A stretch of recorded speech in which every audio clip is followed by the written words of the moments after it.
Arsenal pick up 3 very important points. 2 goals in the opening 10 minutes from Eddie Nketiah. Will he be staying? Will he be going? We're going to delve into that in more detail. Luke Ayling with a stupid red card, a stonewall red card, gave Leeds United very little chance. They did pull a goal back, and there's a few maybe hairy and scary moments for a few Gooners towards the end, but they get those 3 points.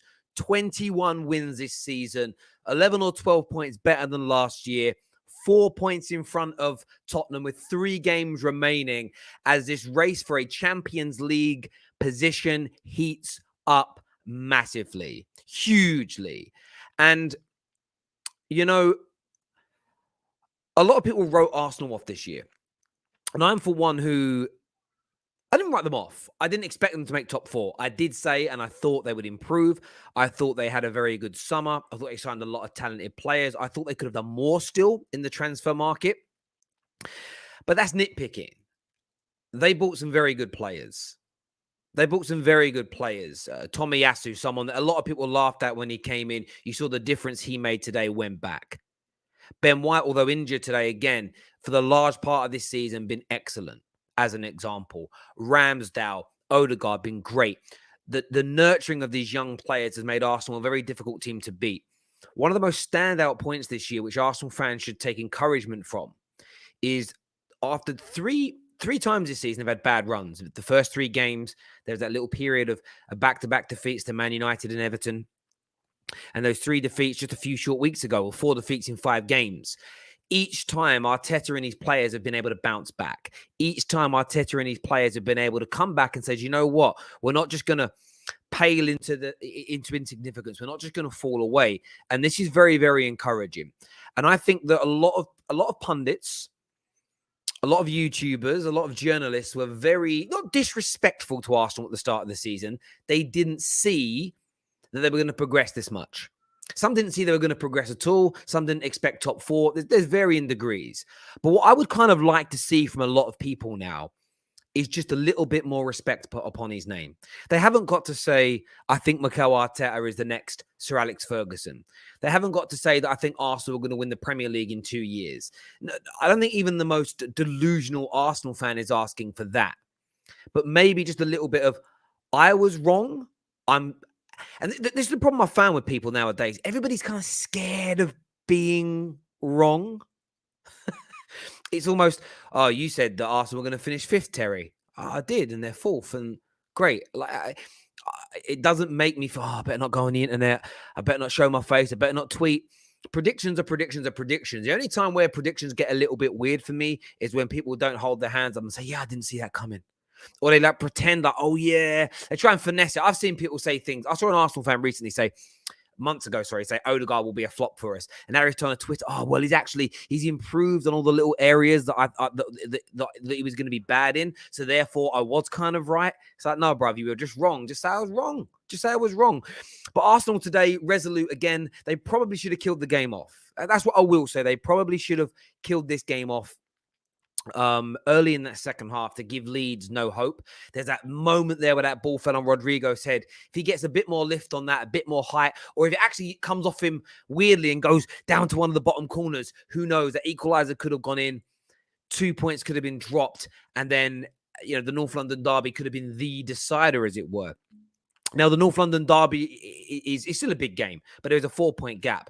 Arsenal can afford to lose and still make it into the top 4. That gives them a little bit of an insurance policy, a little bit of a cushion, and a little bit of clear blue water between them and Tottenham.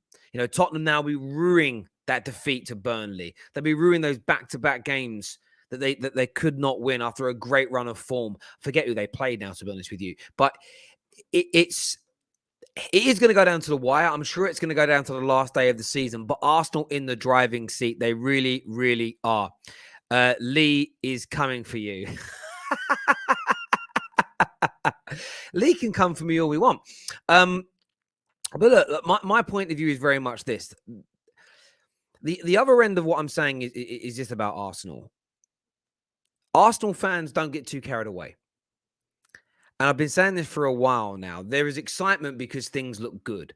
But I've been saying this to Man United fans, so please don't think this is in any way, shape, or form a type of what's the word I'm looking for? Don't look at this as being a type of salt. I'm talking to you as fans, supporters of one of the biggest football clubs in the world, one of the greatest domestic dynasties of all time. Don't lower your expectations. Don't allow this to be as far as you push your club to get back to.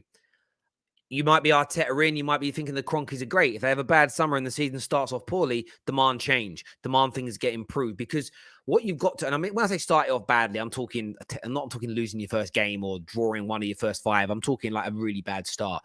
Because Arsenal have got to keep getting better from this point. So where I differ from someone like Lee Gunner is, I agree with him that the standards have got to be winning Premier League titles or challenging and not settling for where you are.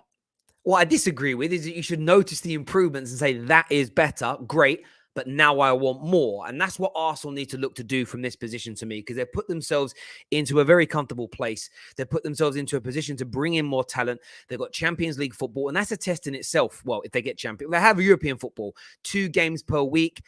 There's going to have to be a good summer from the Cronkies. They're going to have to buy sanction deals for Edu to go out and get to strengthen this squad, because rotation is going to be even more important. I understand why there's excitement for Arsenal fans. I absolutely do. But Arsenal have won. Arteta needs a little bit more respect from people, there's no doubt. But with that respect comes responsibility. With that respect comes the demand and need to go to the next level. Arteta, I'm going to put this out there, 21 wins this season so far. This time next year, that's got to be 23, 24, 25 wins. Arsenal cannot afford any regression until they've at least reached the top. And if you've reached the top and you've won a Premier League and a Champions League, and then you have a season where you go backwards a little bit, you've got the credit in the bank to go again. And this is the one thing I'm consistent across all fans of clubs who are on the way up. You've got to keep demanding improvement from this point and not just, oh, but I love him now, I can't. Remember, you are Arsenal fans, not Mikel Arteta fans. But he does need more respect from certain people, no doubt. I have been told I've been sent a voice note by Lee. I don't know what the voice note says. Let me just check now what Lee has sent to me. You didn't see what he says? Hang on. I'm going to mute my mic. I don't know what he's saying yet.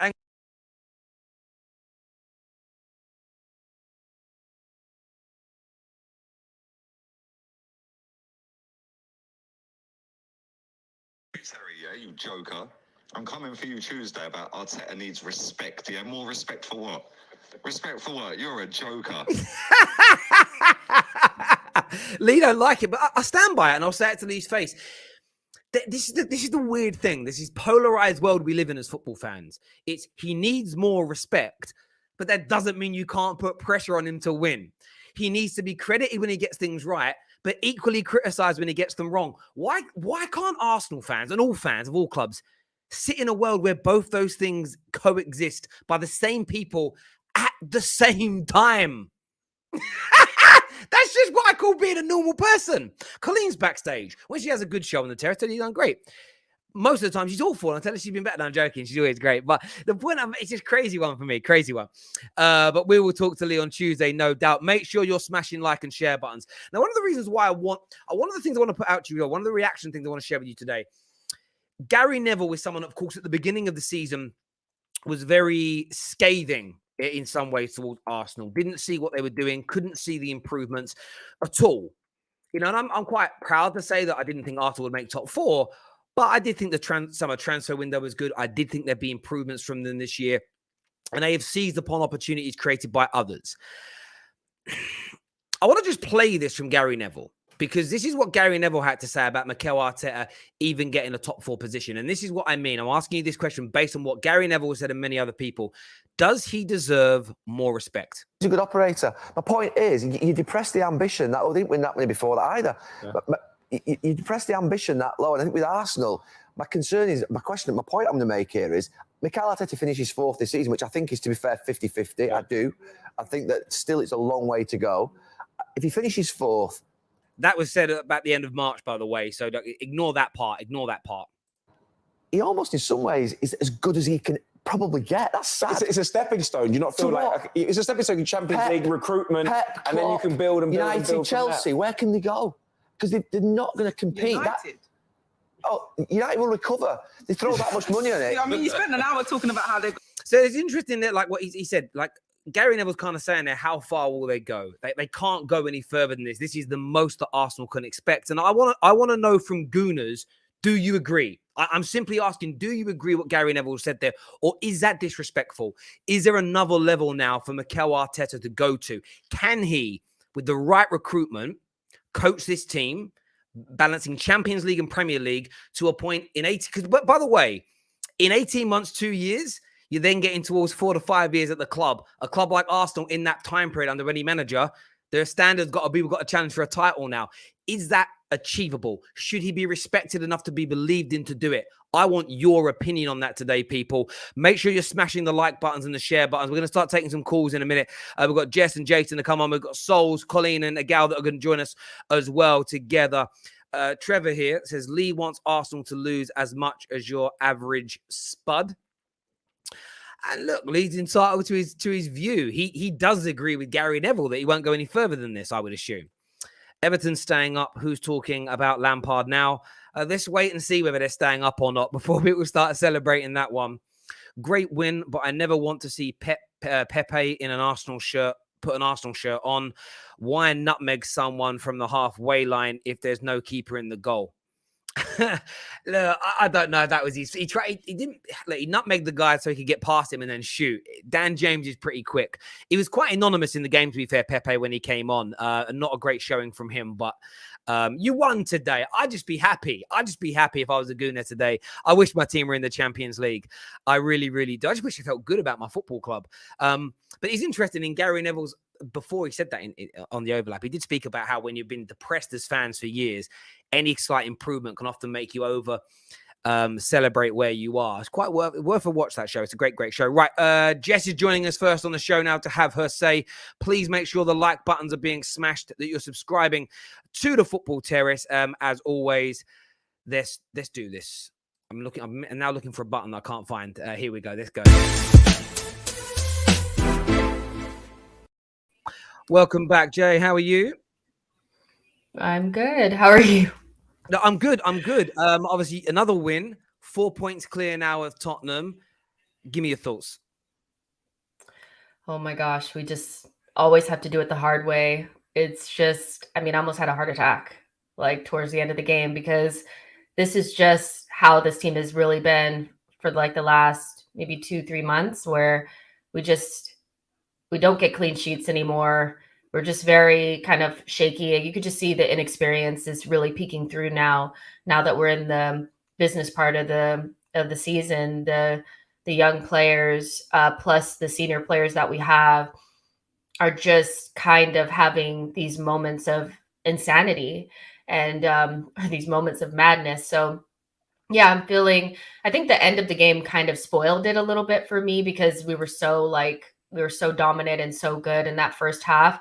But ultimately, I think we played some really good football. This was like the first time in like maybe the last 3 games where I saw Arsenal again. I saw us playing our game. And I think a lot of that had to do with Tomiyasu coming back into the team.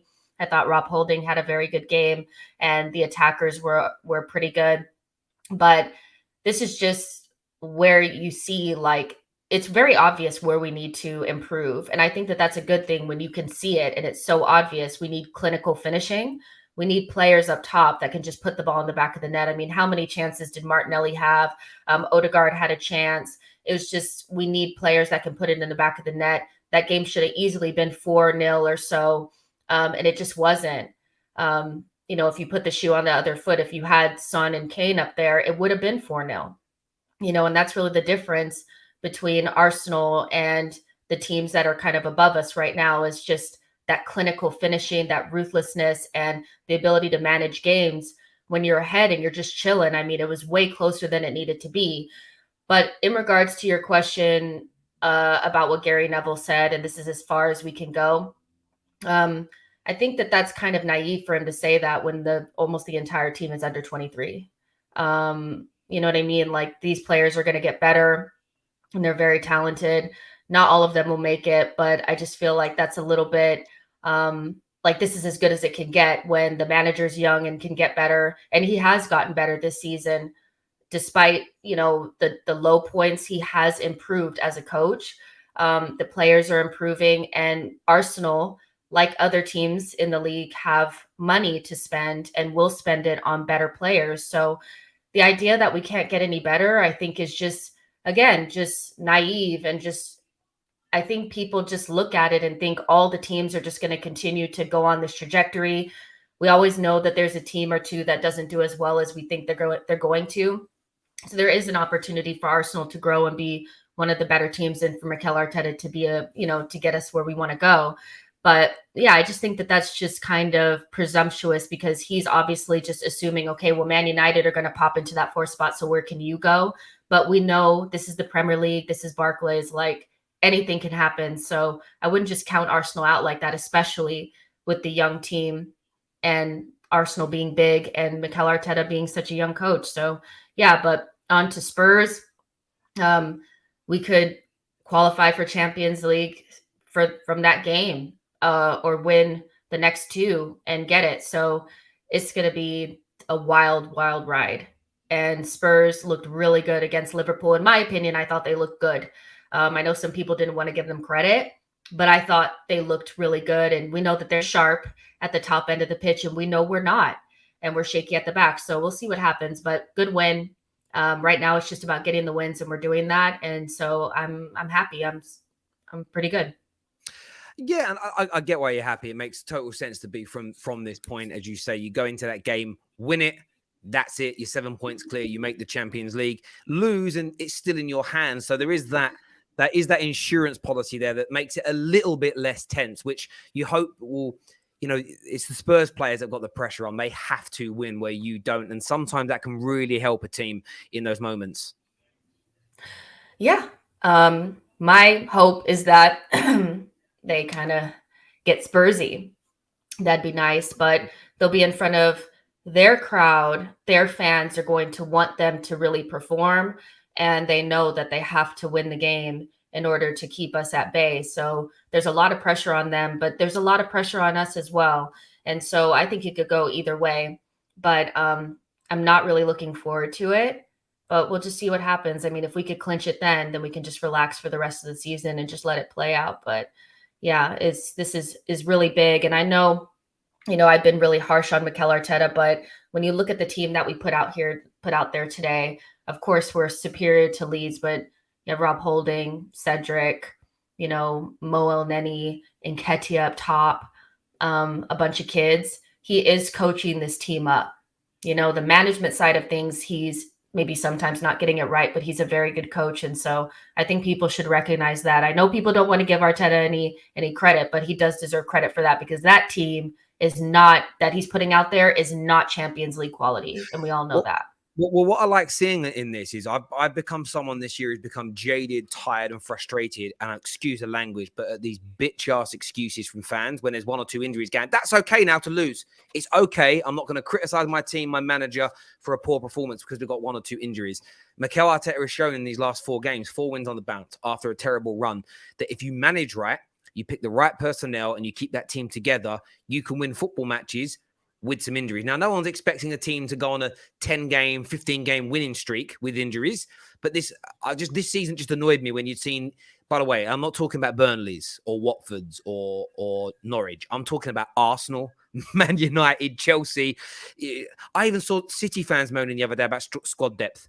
When your clubs are spending hundreds of millions every summer, I just don't think you've got any reason to start giving excuses for not beating teams like Leeds, not beat at home, not beating teams like Watford, not beating teams like that. And that's not a dig at Arsenal. That's across the spectrum of the top 6 supporters, because we've become a little bit weak as fans. I think where the whole first 11 conversation is valid is when you're trying to, with our first 11, I think that team is close to a Champions League team.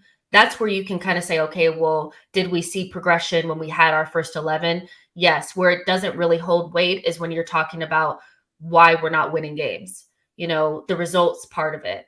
I think Arteta last season probably would have went into a downward spiral. And yes, 3 games on the bounce losing was terrible, but he kind of got us out of that. And, So we'll see what happens. I cannot wait for this season to be over. I'm so tired. I mean, I almost had a heart attack today. It was just, it's just awful, but yeah. I hear that completely. Jay, listen, great to talk as ever. Thanks for coming on and having your say. And I'm sure we'll see you on Top 6 at some point this week or Straight Facts. So we'll speak to you soon. All right. See ya. Bye. Yes, take care. Bye. Jessica Black there. Go check out She Knows Arsenal. We have some more super chats that have come through. Then Jason's coming on. Then we're bringing out our panel for this show. Of course, we're live after Newcastle versus Man City. Let's see if Man City slip up. I doubt it, but let's see if Man City slip up later in this title race. Gary Neville is a jealous mug, and he basically realizes where Man United are heading and where Arsenal are heading towards, is what AFC Sing's got to say. I mean, there could be that. I think that could definitely be part of it, a frustration and an annoyance in terms of the direction that teams are going in. I'm asking you this question, anybody else watching. Do people actually think Man United are going to remain where they are now, like catastrophically bad going into next season? Do people feel like that's going to be the case? Do people feel like Spurs are not going to get better? Just want to gauge an opinion on that. My brother here doing Guna Dan's a serious question. Why can't Arteta get better? I don't get this whole agenda that he isn't Pep, so he will never get there. Not saying he will, but I don't get why people don't think managers can improve. They definitely can improve. Standards have to be raised. And next year's an acid test, balancing Champions League and Premier League. Brendan Rodgers nearly won a Premier League, and I didn't like his management ability.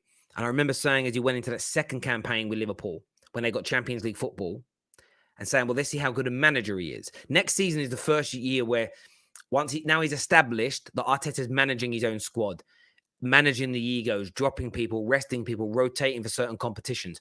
I'm not saying he can't do it. I'm saying we're going to see. Like, some will say he won't be able to. Some will say definitely will. Everybody's guessing. Let's see the proof in the pudding, but it's definitely going to be a test. But can managers get better? Managers that are in the first 3 years of their career definitely can get better. I also watched back to my point. He basically said Arteta is too good for Arsenal because if they get Champions League football, then we won't invest. Well, let's see what happens on top of that as well, my friend. Spurs have to win against us. All we need is one win and a draw. Absolutely. You're almost there. You are literally almost there now, Arsenal. You lose that game and then beat Newcastle away, you qualify. It's so close. Arsenal fans can taste it again. Champions League anthems. Whilst a certain another club I know is about to be listening to the Conference League tune. Is there even a song for the Conference League? Terry, I'm a big gooner and happy with the result, but I'm disappointed with the performance. This should have been 3 or 4-0. Games like this is how Arsenal are hanging on to Leeds side fighting for survival. I get the frustration towards the end element of the game. I do. That part I agree with you on. I'd be frustrated with that as well. Arteta will be found out next season. Hashtag Arteta out is what's been said there. Jason's coming on because Jason was at the game. Then we're getting our mini panel on for the show. Stay with us. Hit that like and that share button, people. Jason, welcome back to the show. What are you saying? Come on, Terry. Big 3 points out here at the Emirates Stadium, man. Honestly, what a win. What a win. I can't lie. First half was phenomenal. I can't lie. We played really well as it is. We played our game, honestly. High press. And obviously that high press kind of led to Nketiah's goal. And then we made it 2-0 like 5 minutes afterwards. And I thought it was going to be 5-6, but you know what? Second half, we kind of like took the foot off the gas. I know it's just that it was a bit. It's a bit like, you know, I'm happy, but we could have done better with scoring a bit more goals. Like, we wasted a lot of chances. And if you had a clinical strike up front, then it would have been 5-6 nil every day. But yeah. No, I hear on that. And in terms of the mood, what's the mood like at the Emirates Stadium today? Arteta's new deal, the new anthem being released, and Champions League football almost being back. Yeah, the mood of the stadium. Like, I feel like the stadium is one of the best I've seen this season as well. In terms of, I feel like, even though as much as I'm not the biggest fan of Arteta as it is, but the way the fans were there, supporting him behind supporting the team. And also giving Mikel Arteta the credit and the things that he deserves. It was really nice to see. It was really good that everyone was behind them, like, basically. But yeah, and also, what's the second question? Sorry. just around the just about the atmosphere around Champions League football and everything else. Yeah, I it was want to ask buzzing, you, but yeah.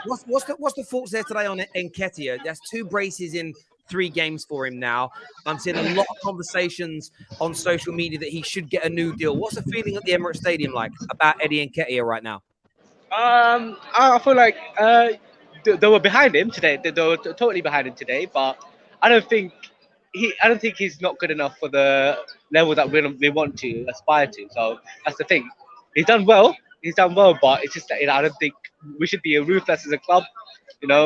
As in not to obviously see their performance to get like a new contract. I don't see it, but yeah, he played really well today. So yeah. I hear that and appreciate it. Listen, Jason, thanks for calling in and having your say. I know you're obviously at the ground. You're busy. We'll chat to you again soon, my friend. Thank you very much indeed. Top man. Yeah, listen, I'm such in the middle with this. And I know some gooners love what I say. Some hate it.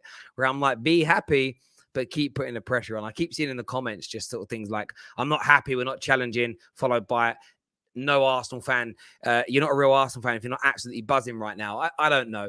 I'm not a gooner. I'm the host of the Football Terrace that gives you the chance to have your say. So your opinion. Ali Osman, eye test here. So the aim isn't to play in the Champions League. It's to get in so as to attract the bigger names and then kick on in the league. The year after we can do the big things in the Champions League and possibly the league. Yeah, but it's also partly to playing it because you're very rarely going to win it with this young squad if you've not played in it before. Like this team just didn't play Champions League football for 4 or 5 years and then went straight into it and then got into it in 4 or 5 years' time. Would they have the experience? I think it's the whole thing is part of the process. And I know people hate that word, but of trying to get back to the top. Right, time for the panel now, people. Brandon's here, Gunnar Souls, Colleen, and man like Igal. Terry in the mud. Am I? Why? What did I do now? Oh, because, I mean, in fairness, my prediction, I did predict about 2 months ago Arsenal would do it, I think. Colleen was on the show. I don't remember now. I do a lot of shows. But if I'm in the mud, I'm in the mud. I think I'm going to survive. Smash the like and share buttons, people. Let's go. Welcome back. Welcome. Oh, sorry, I missed that Brendan one. Hey, you good? I'm good, man. How's everyone? Yeah. Jesus. Yeah, good. Yeah. Come on, where's the energy, people? You sound like we just lost. Like, what the hell? I feel a little deflated. I'm not gonna lie. Why? Yeah. We should have buried them, man. We should have destroyed their club. We should not be 2-1. It doesn't mean anything. You want to know why? This is the business end of the season. When you're fighting for something, you just have to win. It doesn't matter how you win at the end. This is not the beginning of the season where we have to. I agree, but I still kind of feel a little bit annoyed. I'm pissed. I'm not gonna lie. Come on. I want that clean sheet. I don't want to go into Spurs, right? A team that are the kings of transition, knowing we just conceded off of. I don't care. I don't care. You want to know why I don't care? This game meant more than the North London Derby for me because now we go into the North London Derby with 4 points, with a 4-point advantage. If we would have lost today, it would have put more 100%, on us. To win that North London Derby, or to say that the results bad. Like I'm great that it's the less results good. The performance not so much. Obviously it's less pressure going into the North London Derby because essentially Spurs have to win. We can essentially sit back if we want and actually force them to come onto us and reverse what they probably wouldn't like to do. But I personally, with that second half, was a little bit disappointed. But it shows everything that we all know that we need clinical strikers on our team. You want to know something? I feel like you guys are killing my vibe. I feel like you guys. No, you know what? If we scored after Leeds scored, I might have been more buzzing. But it's the fact that just took all the emotion out of me. Okay. First of all, I've got to agree with Gal. This end, I get the performance. You want the performance to be good, but do you know what I would have given in the last 4 or 5 games for Man United to have been as bad as we were, but pick up the wins, just so that next season 10 I'll win the Champions League. Like I agree with Gal on that. I agree with Gal. But what were you about to say, Gal? Sorry. This builds character, guys. This builds character. This shows these guys have fight. This shows these guys are not the same old Arsenal where we're going to buckle. Guess what? Everybody said Oh, Manchester United drop points, Chelsea drop points, Arsenal are going to do what they usually do and go and drop points. This season, what have we been doing? These games against West Ham, we did the double over them. Leicester, we did the double over them. When you look at Aston Villa, people said we were nowhere, they were better than us. We did double over them. Leeds, people thought they were better than us last season and the way they played and everything. We did the double over them. These are teams that usually we would drop points in and consistently mess up. And the fact that in those against those 5 teams that I just mentioned, or sorry, West Ham also, did I forget to mention them? Average team that we continuously try to say was better than Arsenal. Get out of here. Long story short, we're getting into the Champions League football, and all these teams that everyone was saying was better than us at the beginning of the season, it just showed this season when we're focused strictly on the league, just like they have been over the last couple of years, we're a much better team. And next season, when we're in the Champions League, we're gonna have to improve the quality of the squad. We're gonna have to get those conversations done. But right now, I'm just excited that we're gonna be getting back to the pinnacle of football, getting back into the Champions League, and we're going to be and we need to win that next game versus Tottenham, 1 game away from securing it. And I won't be seeing those videos come out where Tottenham and this anymore, Terry. I won't be seeing you guys putting dancing videos on the timeline anymore. I'm just gonna be chilling, sitting back. I don't smoke, I don't drink, but I'll be drinking water, laughing at everybody. And you've got to listen, and that's part. Do you know what's funny, right, about football, social media football? When you give it, you got to learn to take it, and vice versa. And one thing I'll give you credit with, Gal, is that you're probably one of the only YouTubers out there who doesn't want to create a beef because somebody memes you. The amount of YouTubers out there, and I have to say that a lot of gooners I know, you meme them, or you take the mick out of something they've said, they want to beef you. Man United ones are the most sensitive ones out there. Like, at least with you, it's like you put your neck on the line as a fan, which is what you're meant to do. I'm sick and tired of football fans trying to be football pundits. Like, be a fan. Being a fan means you say what you think and feel. I'm sick and tired of people playing politics when it comes to sport. At least you come out 9 times out of 10 and go, this is what I think and feel. And you'll get clipped up sometimes. And that's the thing about being clipped up. Sometimes it's like, it's a bit embarrassing now. But when it comes to fruition, it's like, I'm so glad that's out there, because the come on Tottenham thing now is embarrassing for Tottenham fans. And that's the whole, well, if it goes that way. And that's why people I didn't care at all, to the point where I woke up Friday and I said, guys, Arsenal fans, wake up. It's okay. We're playing Leeds. They're playing Liverpool. Did you really think the results were going to go any other way? In the sense that did you think they were going to beat Liverpool and we're going to lose? That wasn't ever going to happen. So this whole nervousness and caginess, I get it. It's emotion in football. But when we realistically look at it, we always were going to come out this weekend going into an advantage, going to that North London derby. And I'm just happy that we've taken advantage of it. And we should all be happy that we're going into that North London derby. Pressure's on Tottenham. Don't freaking bottle it. Let's see what you can do. I hear that. Brandon, we were talking earlier on about go on, mate, go on. Just to rewind a little bit, Terry, speaking of being clipped up, Tommy Asu, he's pretty good, isn't he? He's pretty good, isn't he? I've got that one wrong, I think, Look, he's a very good defender. There's nothing from him offensively, really, but he's a very good defender. And do you know what? I think being a good defender when you're a defender is somewhat overlooked now in football. It's kind of weird, right? So no, he is. But I wanted to ask you about this. We don't need to assess the game too much. I don't really think anyone's that bothered about assessing the game. Gary Neville's comments a few months back about if Arsenal make top, the reason I'm bringing it up today is if Arsenal make top 4, that's as far as they can go. Now, some people believe that because the club won't invest. Some people believe that because Arteta just isn't the guy. Do you feel like he needs, and you're someone who's been Arteta out and probably still are slightly, do you feel like making the top 4 this year, if he indeed gets over the line and is given the right amount of investment, do you think it's about time he's given a little bit more respect by fans, more pressure to deliver, but given a little bit more time to cook and create that? See, this is the thing with Gary Neville's comments. Nobody actually really knows. Like, everybody can sit there and say Gary Neville's wrong for saying that, but nobody really knows because, like I said to you, I think it was last week, we watched Arsenal consistently qualify for Champions League football for 22 years. The question is now, if we do qualify for Champions League this season, will we be ambitious? Will we push on to the next level, so to speak? Or will we just become that club again that's comfortable with sitting in the top 4? And that's what I'm intrigued to see, because I believe we've got Champions League in the bag now.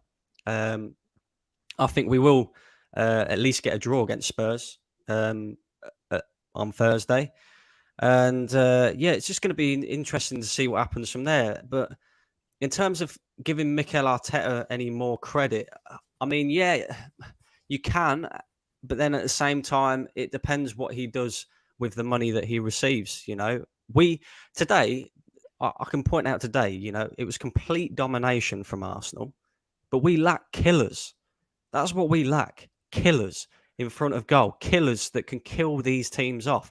We should have, like numerous amount of people have said already, we should have buried Leeds within, you know, the first 10 minutes of the second half. Instead, I was sitting there biting my nails towards the end thinking, you know, this is on a knife's edge, this is, and we should have absolutely battered them today, bearing in mind they had 10 men and, you know, we scored 2 goals in the first 10 minutes as well. But that's what we lack. We lack the killers and we lack the experience. Now, we've seen how Mikel Arteta and Edu and Vinay can invest in young players.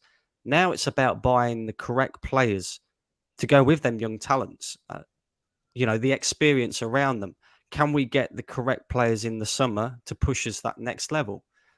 It'll be interesting to see. That's all I'm going to say. I think that's a fair breakdown of the situation. Colin, from your point of view as well, I want to pose this question. Give him more credit, yes. But now, is there also going to be more pressure going into next year? You've had 21 wins. You might end up on 22, 23 wins. Is it going to be the case of, well, next year now we need to win more, we need to be even more consistent, and we need to start, you know, at some point going into his 4th year, people have got to start putting that pressure on him to start to move towards challenging for the title next. Is that fair? Because there's a lot of the people that I'm seeing out there that are like, see, you're wrong, Arteta out as he is the guy. And I'm sort of thinking, but until he is challenging for a title, that question's never answered, right? I mean, we all know this project is never going to be straight linear in terms of how Arsenal perform throughout a 38-game season. However, in terms of starting a new season, 100%, if he gets top 4, or if he even gets 3rd, which is a real possibility at this point, it really is. Next season is going to be about, okay, if you finish 4th or 3rd, you either need to retain that place in the top 4 or potentially start to, you know, like you mentioned before in your build-up, if you've got 22 wins this season, we need to start getting around, 24, 25 next season, making progress in the cups and things like that. It'd be stupid to say even if we got 3rd next season, we should be challenging straight away. I don't think that's realistic.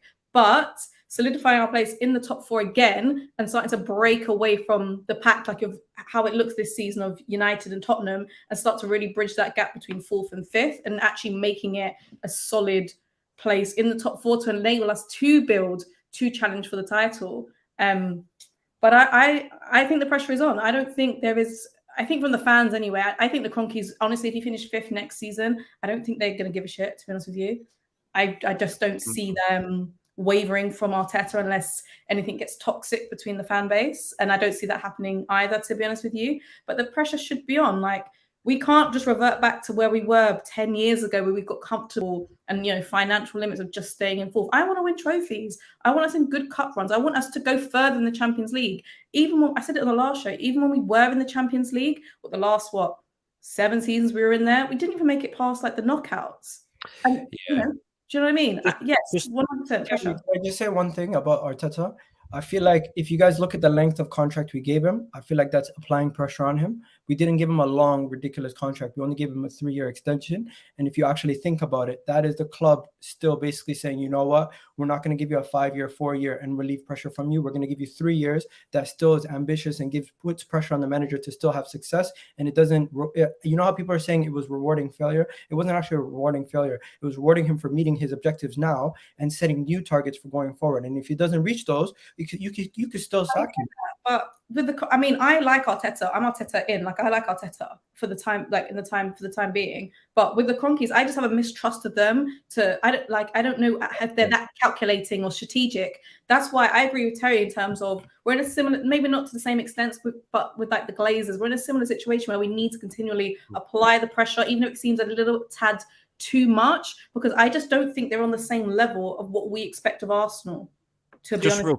Just real quickly to add to that as well, Terry, I think this is where the transition comes as well, where fans like myself who, you know, we don't particularly like Arteta.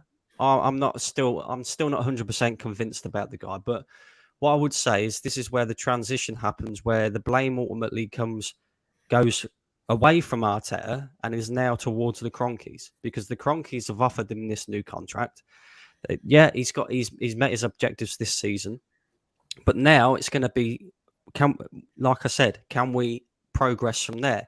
If, for example, we get Champions League this season and then we finish 6th next season, and the Cronkies decide that that's acceptable, then ultimately it's not really Arteta's fault. He's taken the money and he's accepting. Who wouldn't? I agree completely, and I think that's why when I saw a few months ago some gooners really twerking for how good Josh and the new running of the club was, people think I'm trying to put Arsenal down. It's really not about that. It's almost, you can't have nearly 20 years of mediocrity by your standards and then have 3 or 4 good months and suddenly go, it's all fixed. I don't know where that conclusion kind of comes. Can I mention one thing though, Terry? I want to say one thing. Go on, mate. Go on. This is not a quick fix. This is a full-on rebuild, to the sense that we gutted the whole team. So that's why people are actually seeing it and looking at it, and they're like, this is different. It's not the same old quick fixes, putting a bandage on things. I get you're saying that. I can only stand by the fact that even as far back as under Arsene Wenger, when those rebuilds were in their gestation period in the first 18 months, 2 years, what you're saying was also being said then. Each rebuild, when it's been in the middle of it, has been spun as this is different to the last one. My football club has done that. My point is, I'm just at a stage as a football fan now where I am not believing what these clubs say or do until they've reached the end goal. Then it's almost then I'm like, I kind of get where you're coming from now, because you now need to see what you do this. And if you have a really good summer and spend well, invest good, then for me, just as a football fan, I'll be like, okay, I'm starting to believe more and more and more. There's a comment here from Chris. It says, Terry, why do you want Arteta to challenge for the Premier League title so quickly? Well, he's been there 3 years already, right? Yeah, 3 years, yeah. So 3 years. 4 years. 2.5. 2.5 towards 3 years. So as I said, in the next 12 to 18 months, which puts him towards 4 to 5 years, I don't think that's too quickly to expect Arsenal to be challenging with how much you spend. Like, how long do you leave it until you say, like, if it's 4, 5, 6, is it 6, 7, 8 years until you want to challenge, Chris? I don't think 4 to 5 years is too long at all. Winner Paul says, Terry, same logic applies to Ten Hag. Listen, you'll all know this. You've been on many shows. I don't think Man United's squad is as weak as people think it is. I think it's a lot of players not working hard, not trying, not giving their all on purpose. By the way, just so when Ten Hag comes in, they start working hard and we stop looking at them and we go, it must have been Ralph, must have been Ollie. Same process all the time. Same reason I just gave you a gal is why I don't believe the PR spin every time is because I've seen it too many times before to believe. It's almost, I've got to taste it, see it, feel it. And then see something tangible at the end before I believe it. But of course, the same applies for Ten Hag. When Ten Hag's 2.5 years in and spent £300-400 million on the squad, I expect big improvements, like 110%. Jerome, I give credit to Gunnar Solskjaer. We laughed at. I didn't laugh at you, but some of us disagreed with you when you said Elneny over Lokonga, bro. Get your flowers, bro. That was the right call. And Lokonga just hasn't seemed like he was able to do it to the point of what Elneny's been able to do, and massive credit to him and massive credit to you for seeing that, because you know what, I hold corn all the time, but this is something like you need to get respect for. Can I also just point out on today's game as well? I mean, a lot of people sit here and say about Nketiah and Gabriel Martinelli being the best 2 players on the pitch for Arsenal, but I think Granit Xhaka needs some praise as well. I watched him in midfield today and I thought he was exceptional. I genuinely did. I thought he was exceptional. Everything was going through Granit Xhaka today. No, he was. I think he actually broke the line more than any other player. And funny enough, even last season, the thing is, what I don't understand is when people say he's a backwards player, even though he was in the top 5 European forward passes into the final third. Like, statistically, he's actually not been that bad. It's just today he was like, I need to get a yellow card before my performance is a 10 out of 10. He wanted that card so badly, which is the only thing that annoys me about him. He wanted to get into every fight with Dan James, and I was like, just let him go. It's Dan James, it's Leeds United. Just tell him, look, you're going down, you're going to the Championship, piss off and just end it there. Yeah, no, I agree with that. But Xhaka's a good football player. He's a good footballer, but it's his brain fart moments that let him down. And the thing is, this is what the younger Arsenal fans don't get this yet, and I don't mean it rudely. It depends how much football they watch elsewhere. When you get to the elite end of the spectrum, and every inch matters. Someone like Granit Xhaka picking up 2 stupid red cards in the season can be the difference between winning a title or not. It's not like you're judging yourselves as a team in the top 8 where look at this season in the top 4. You guys have lost 10, 11 games and you're still able to make Champions League position. When you want to start challenging for the title, you can't afford right now to lose more than 2 or 3. The margins are so much finer, and that's got to be the standard of Chelsea, Arsenal, Man United, Tottenham. We can't have mid-table expectations and acceptance of things and expect to deliver at the highest end of the table. Some super chats here. Jerome says, happy with the win, but the last 3 games where Arsenal were a man up, they have not looked good. They do say playing against 10 men can be hard at times. I'm not sure. I'd love to speak to a professional footballer about why that is. Of course, teams go low block, they make it hard. I do get your point there, Jerome. Comment from Rumi says, is Tommy Arsenal's signing of the season? Now, because of the injury, I'd say no. I'd have to give it to probably Odegaard just because of the influence he's had. If Tommy was fit, I'd probably say, yeah, Tommy would be the... Oh, I don't know. I can't disagree with you there. Ramsdale's fallen off slightly, so you can't give it to Ramsdale anymore, in my opinion. That's why I'm giving it. Yeah, I also think that Ramsdale saved us points this season as well. You know, you look at them saves against Leicester as well. I don't know. It's tough. And then Odegaard's won his game, so it's tough. It is tough. It's weird, right? Because Odegaard's had this like 3-4 month period. I think he's been very, very good, very tidy, excellent play. But that period, like October to December, where because you'd lost those first 3 games of the season, there's so many saves in so many games where your defense was getting opened up, but Ramsdale was earning the clean sheets, not the strong depth. You know, some goalies get a lot of clean sheets, but it's because they barely have to do anything, you know, where this was Ramsdale. And without those moments, you would have drawn and lost maybe 3-4 more games. You wouldn't be where you are. I just feel like that. I would still give it to Ramsdale, but you're right. He has become a little bit sketchy. But I like Tommy Yasu. I remember when he signed. Odegaard not only is the signing of the season, he should be in top 5 like signings of the season in the Premier League. Like when it comes to Kulusevski, Ronaldo, and all these guys, he should be up there with them. I don't think it's that hard. It's not a dig. It ain't that hard this year. I mean, you actually go back to last summer.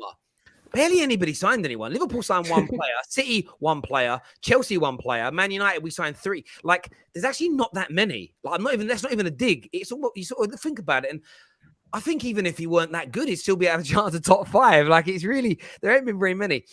Francis says, is it difficult to beat teams with 10 men? #facts. You are right. It can be very difficult to do that. No doubt about it whatsoever.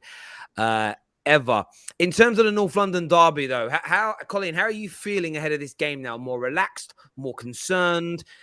Where's your head at with it now? You confident in getting the points you need? I feel quite relaxed because, like I said, I think Tottenham have to win. Not that anyone wants to lose a derby, but in the wider context of the situation with a couple of games left to go, Tottenham are going to have to come on to us, which ideally in a Conte system, that's probably not what they want to do. They probably want to sit back a little bit and counter on us.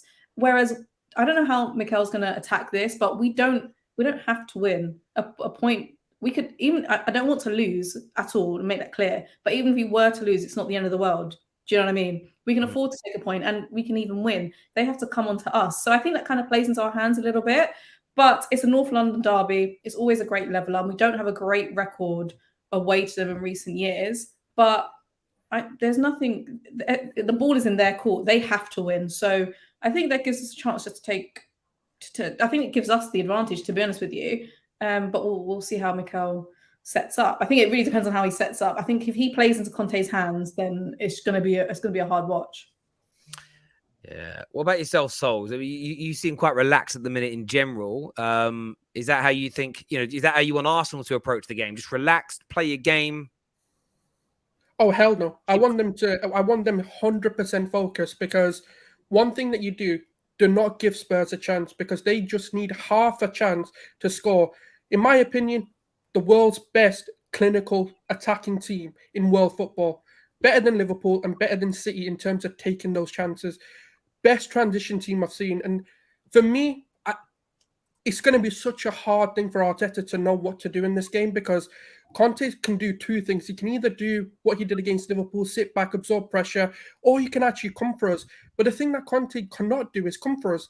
because that's the one thing we're good at, is picking teams apart. And not when they're in a low block. When they're in a low block situation, that I feel we'll lose the game. Conte needs to do what he did against Liverpool to beat this Arsenal team, because we do have those lapses. We do shut off like we did today, like against Leeds. Those points in the game, we got too comfortable. It wasn't a matter of, we were comfortable. Yes, we can have that bit of flair and play our game a bit, but we shut off completely. We got a bit arrogant. We had every player above the halfway line. And I know we're not going to do that against Spurs. But for me, if Ben White's fit and ready for this game, that's the biggest key to winning this game, is how we then transition their transitions.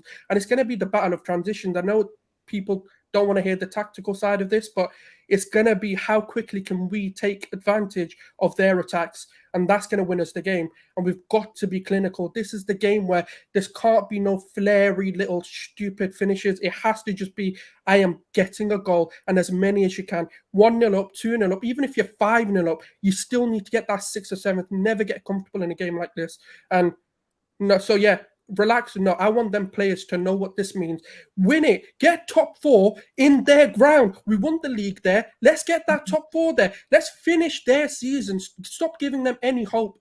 And I want to do it against Spurs. I don't want to do it in the last game of the season. I want to do it in the North London derby. And now we've got a chance to bury their season and bury Conte, because he came in to get top 4 and he's not going to do it. And I want Mikel Arteta to finally show us the mentality change, the dressing room change, and show us that when it's crunch time, we can do it. That's what I want to see, a win. I don't want none of this. We don't. No, this is as much as for us to win as it is for Spurs. Great speech. And listen, I think that... Let's go, Sauce. Well, no, man, we got to go, man. I'm not losing this. I hear what you're saying, and I think that for me is where that's one of the, again, I talk about watershed moments, things that you can grow from. Going there and not just beating them, but ending their season, securing Champions League positions, having the mentality to do it. And I know not all the positive gooners want to say this, but if you go there and lose, even if you then go and beat Newcastle, there's still an element of, we couldn't just go and get the job done. Like this I think it would mark, again, another one of those changes that we've seen this season under Arsenal. Have a good summer, come back again next year. And I know a lot of people won't like me saying it's gooners, and you'll see, again, I'll call this now. As I start doing this over the summer, when we get to building the season up, a lot of gooners won't like pressure being put upon them. However, if you're not in a false position, if you're not where you are because other teams have fallen off, then expecting you to get even better from this position and secure top 4 comfortably and start to close the gap on the teams at the top of the title, that is an unnecessary weird pressure that shouldn't be applied. That should be the general fault of every fan that backs Arteta, because if you back Arteta, you back what the club's doing, you back the progression. That's the only thing you can expect next. You can't expect treading water or going backwards. You literally can't. So I'm really intrigued to see how this season ends. And then you know me, I love watching people, and I really am intrigued to see how people treat the summer, what we expect next, what we think we're going to do. Because there will be some, and let me throw this out there now, that will start to play down expectations as the summer goes along around, well, actually United got Ten Hag and Spurs just bought this guy. It's going to be intriguing. It's going to be. I want to see if it matches the energy now. I'm very excited about that. Very. Let's be honest, though. Just as much as there's people who are going to play down expectations, my personal expectations next season are solidify top 4, try to compete for one of the major, not major trophies, the domestic trophies, and at least minimum get through the group stages and get into the round of 16 in the Champions League. But those are my expectations. I don't want people now coming in and saying we have to compete for the Champions League and league. That is unrealistic expectations, and that's where we have to balance. As much as there's people that are going to undermine it, there's people who are going to set unrealistic expectations. I've heard people say if we get Champions League football, we better be competing to get minimum quarterfinals, semifinals. Like, that's not realistic expectation. Yeah, I get that. That isn't what I said, though. I said, as you say, qualify for Champions League without it being a race until the final couple of days and close that gap on the people at the top. That means more wins, less defeats. And I think that for me is like what you've said, the kind of good play on words. But if you suddenly by the end of the next season have lost more games than this year, not won as many, but you get to an FA Cup semi-final, that's not really an improvement. So we haven't got to go for it now because this isn't the time to do it. But I'm excited about that because Chelsea are going to go big in the summer, I think. Spurs are going to spend big, maybe, or lose Conte. Man United will spend money because Ten Hag's coming in. You guys have just made Champions League football. So from a fan point of view, it's going to be, I want the season over because I'm in pain. But equally, I'm very excited to see what next season kind of has in store, what goes through the summer. But City, by the way, just got 1-0 up. Raheem Sterling with a beautiful goal there. But there we go. Are you Newcastle are going to get mad? piped? No, close the gap further. Well, of course, listen, I don't know who you support. Arsenal's job is to close the gap on the people at the top because Arsenal's job is to try and win the league one day. And if Arsenal don't have, I guarantee you, if Arsenal's board and manager came out and said, we've got no ambition to ever try and win the league again, there'd be a riot. No, but Terry, you can't say that. As well. Terry, a lot of it. The board are telling us, the board have said to us, the next step, once we get Champions League football, is to cement top 4 and get a cup. So we have to put the pressure on their words. And if they're telling us the next step is that, and they don't achieve that, then we have to ask questions on where it went wrong. I think 2024, that's what I'm targeting for us to compete in the Champions League and the league. The Champions League at Wembley, that's my target for when we should try to be at least competing to try to win it. I agree. A lot of it comes down to what happens in the summer as well, because let's not forget that we've got a very thin squad at the moment as well. You know, there's going to be players that are going to be leaving as well, like players that are out of contract and stuff like that. We need 8 players in this summer transfer window minimum to compete on all these fronts. You know, because let's not forget this season we've literally played one game a week from January onwards. So we're going to be competing in four competitions. Yeah. Champions League being one of them as well. You know, there's so much that needs to happen still. And it's different. The Champions League different to Europa League because most of our clubs, and we all know this, when our teams play in the Europa League, we play weak teams midweek for Champions League for Europa League games. Where in the Champions League, you generally play your strongest. It's different. Interesting what you say there, Agal, as well, though, because you think by the 2023-24 season, you want to start challenging, like you said. Yeah, because that would mean but that means you agree with my point. That means if next year there's regression, then you're not ready to challenge the year that you want. Therefore, you should be annoyed. Like that's my point. It's to get to where you want to be. What I'm suggesting needs to be that step change in the middle is there. It's like, but it's kind of like you're missing that middle bit out. No, I fully agree with you on that. The only point I was making was to circumvent the fact that there is people who are going to undermine it. There's also people who are going to over and put unrealistic circumstances. I was saying, I say circumstances, but there we go. Listen, you go on, mate.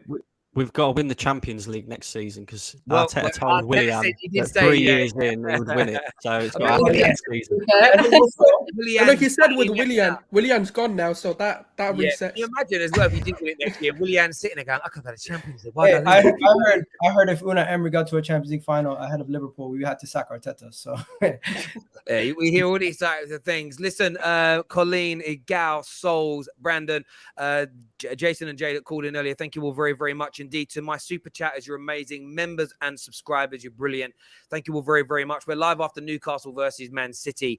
Until then, take care of yourselves. Goodbye. God bless.